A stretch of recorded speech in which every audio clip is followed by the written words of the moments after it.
Сәлем достар, бүгін біз үгітілмелі қамырдан жасалатын ұйғыр самсасын жасаймыз. Міндетті түрде жасап көріңіздер, өте дәмді самса. Ол үшін бізге ең алдымен ұнды табаққа салып, үстіне майды салып, теркадан өткіземіз. Одан кейін қолмен біркелкі масса болғанша осылай қолмен араластырамыз.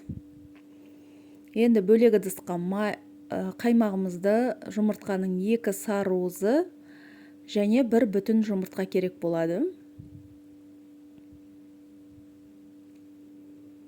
Енді осыны қаймаққа салып, үстіне тұз салып, араластырамыз.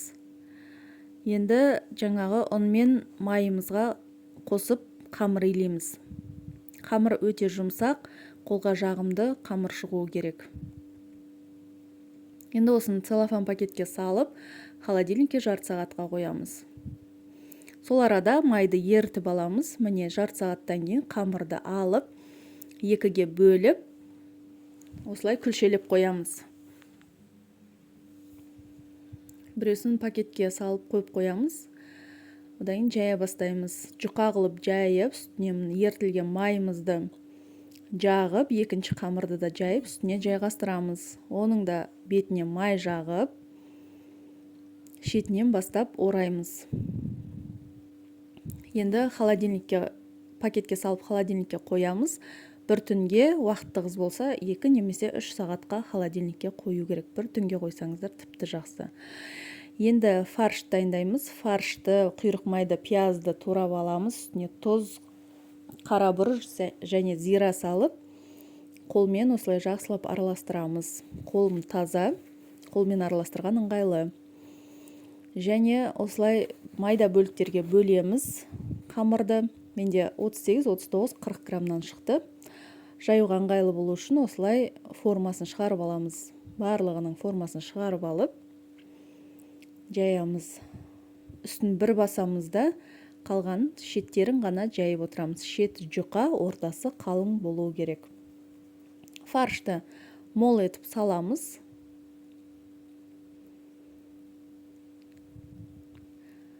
Міне, екінші жағын бүктейміз. Осылай басып өреміз қазір. Шетін бастық, 2 саусақтың ортасындағы қамырды ішке қарай қайырып, басып, міне осылай өреміз. Қайырамыз, басамыз, қайырамыз, басамыз, ішке қарай қайырып отыру керек.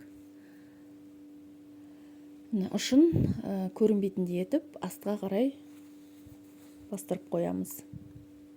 Тағы да көрсетейін. Бастым, қайырдым, бастым, қайырдым. Бастым, қайырдым. Бас бармақпен қайырып отырып, көмектесіп отырамыз.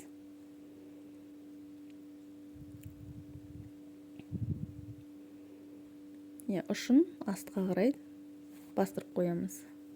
Енді жұмыртқаның сарыуызын алып, бетіне жағамыз.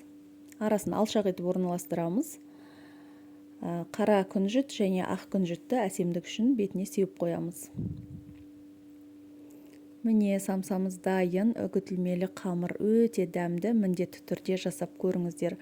Зираны қосыңыздар, өйткені зира етке әдемі дәм береді. Астарыңыз дәмді болсын. Сіздермен бірге болған мен Айғаным.